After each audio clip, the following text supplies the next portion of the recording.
but I want to introduce Osama Baig. He has a background in nuclear engineering and over 5 years of experience working in the nuclear industry. He creates informative and educational videos by demystifying nuclear energy, as well as features clean energy leadership in his podcast, Going Nuclear. Osama is a member of the communications group Nuclear for Climate, a delivery team that will be at the world's largest climate conference, COP28. Osama.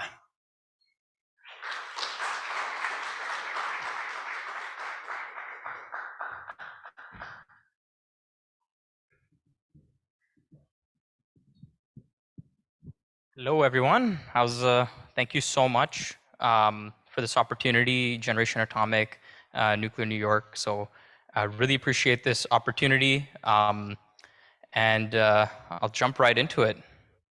So in my presentation, I'll be chatting about the advancements in nuclear technology, right? So there's a lot of talk about advanced nuclear technologies and also applications outside of electricity production. So I'm going to be doing not too much of a deep dive, but I'm going to be going through some concepts related to these topics. All right, so let's start with our global emissions. 52 billion tons of emissions of carbon emissions are produced per year, right? And out of those, only 27% come from electricity production. So from our talks that were held before, we've learned that the big solution for electricity is nuclear because it's net zero greenhouse gas emissions. However, there's other areas that we need to decarbonize if we want to get to net zero, and which includes keeping cool and staying warm. So like Vishesh mentioned in his presentation, district heating, right? We've also have 31% of making things. So this includes concretes, steels, plastic, and various other industries that are manufacturing the materials that we need to build our homes, build our infrastructure, and that's a lot of our emissions. That's majority of our emissions. And then we have transportation, so cargo shipments, and a lot of marine transportation can also utilize nuclear to reduce greenhouse gas emissions, right? So in this presentation, I want to go into some of these areas and leave you all with some information so that you can do your own research on these technologies. All right, so like I said, I'll be going. So what's the difference between a conventional reactor and an advanced reactor? I think a lot of folks have this question, what is the difference? So conventional reactors are the reactors that are generating electricity right now as we speak. These are generation 2 reactor technologies, which include light water reactors, heavy water reactors, if you're in Canada, and they are technologies which operate on a thermal spectrum, right? So they operate at around 300 degrees Celsius, and they do a really good job in producing electricity, right? So I consider these like kettles. They're producing electricity, and they do a really good job at it. Now, advanced reactor technologies, they come in different flavors, different types, different designs, but they have benefits which include increased proliferation resistance. There's increased efficiencies in terms of the fuels that they use. They can even burn, a lot of the designs can be used as burner reactors to burn existing our reservoirs of spent nuclear fuel, right? So that's a really cool advantage. And also, I think a really good benefit of advanced nuclear technology is that instead of operating at that 300 degrees, you've got these reactors operating at 900, 800 degrees Celsius, which is enough for these high, these industrial applications like mining and like making steel. So this is the advantage of advanced nuclear reactors. They really open up the doors to help us bring down that 31% of emissions from making things. All right, so here's a really cool graphic. I hope you guys can read that, but if not, I'll squint a little bit and translate for you. So here's our existing fleet of reactors, right? Light water reactors and heavy water reactors. And they're operating at around 300 degrees Celsius up there. And that's enough for district heating, seawater desalination, and a few other industrial applications, right? So, 55 reactors across the world right now, a lot located in Eastern Europe, are actually producing district heat, right? So those applications are within the realm of conventional reactors. But right now, here are some developing reactor types. SMRs, small modular reactors, right? These are being currently developed in a modular style so that we can have economies of scale when it comes to nuclear. It reduces the cost significantly. We've also got liquid metal reactors and high temperature gas reactors, right? So these are currently in development mode. We will see these in the next couple of years. And then we've got future reactor types, right? Which include molten salt, supercritical water, and then gas-cooled fast reactor. That was a tough one. All right, so before I jump into some of these reactor types and kind of simplify them, I want to look at NEA's SMR strategy, and I think the small modular reactor strategy applies to advanced reactors generally. The NEA is the Nuclear Energy Agency, and they have a really good resource called the NEA Small Modular Reactor Dashboard. I highly recommend checking it out.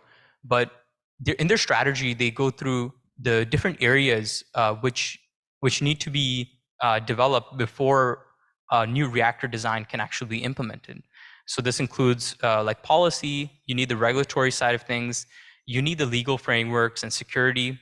You also have to figure out the fuel cycle, right? So if, for example, if you're going to develop a reactor that burns fuel from conventional nuclear reactors, you're going to need to figure out how you're going to source that fuel, how you're going to reprocess it, right? So what are the steps for this nuclear fuel cycle, right?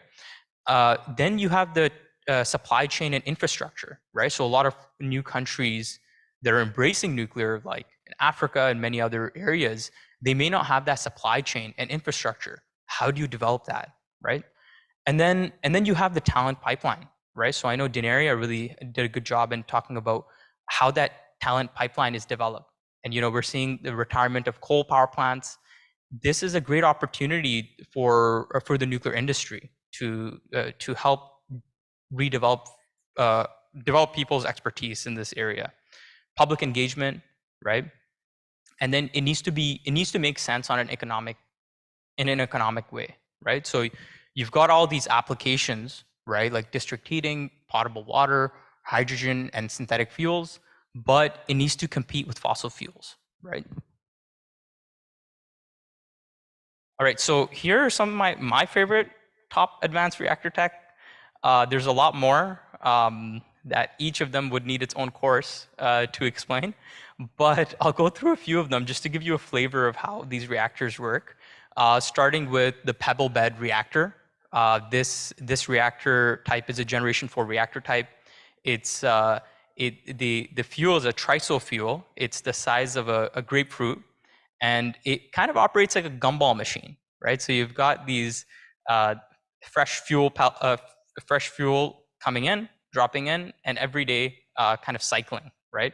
And this it's cooled not by water, but actually by helium, right? So when you have this different coolant and moderator, the reactor can basically operate at very high temperatures.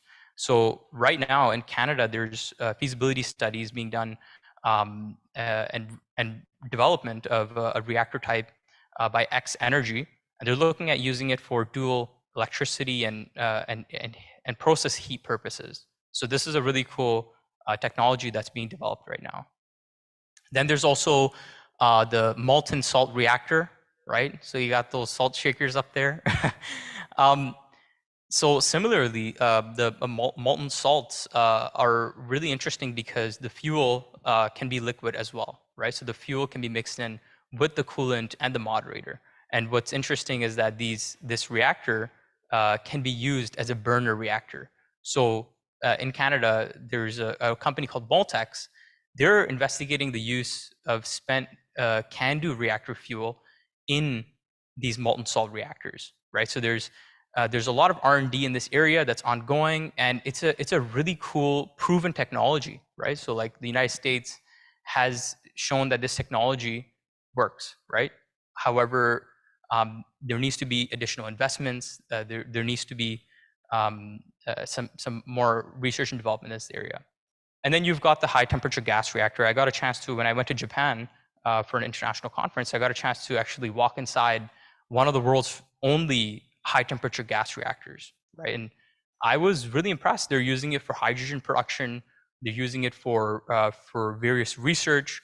So it's really impressive to see that these technologies are being developed.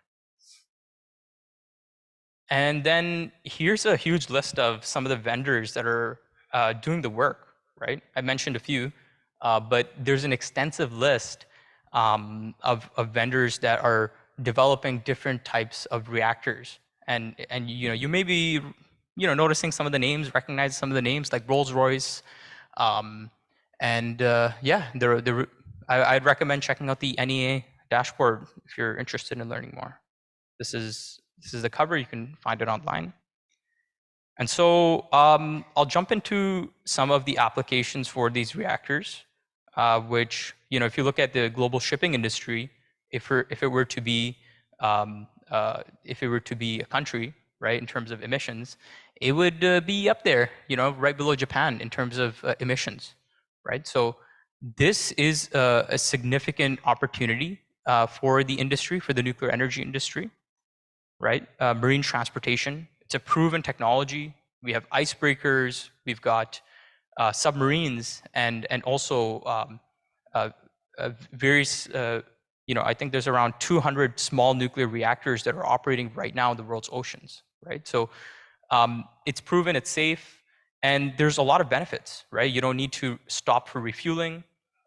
You've got a lot more space in terms of cargo because, as you know, nuclear is energy dense. It doesn't take up as much space as fossil fuels. So there is a lot of R&D and research ongoing for application of small modular molten salt reactors in cargo ships, right? So this is a really cool area of interest that's going on. And then desalination, right? So desalination is going to be very, very important for everyone in the world, right? We've, look at California, right? A lot of droughts across the world. I think with climate change, we've seen an increase in droughts. We've seen an increase in requirements of fresh sources of drinking, of fresh water sources being depleted. And so when you look at desalination, one country that really shines is the UAE, the United Arab Emirates. And over 90% of their water source comes from desalination power plants, right? So over 14% of the world's desalinated water is consumed in the UAE, right? So, and just to paint a picture of one of their plants is around 1,200 to 2,000 megawatts of energy. So these plants are natural gas powered or oil powered, and they produce process heat and also electricity. So this is a great application for nuclear to kind of substitute.